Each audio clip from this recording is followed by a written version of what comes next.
Where does the name for Bae Cinmel or Kinmel Bay come from? So today I'm in Kinmel Bay.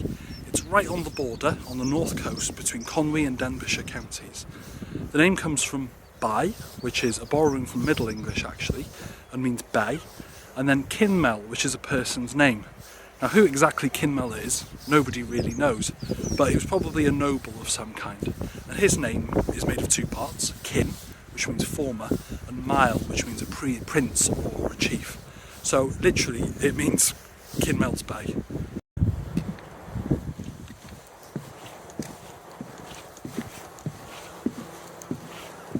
The original name for Bae Cinmel, Kinmel Bay, was actually Yforydd, which is now pretty much restricted to this area around the River Clwyd behind me.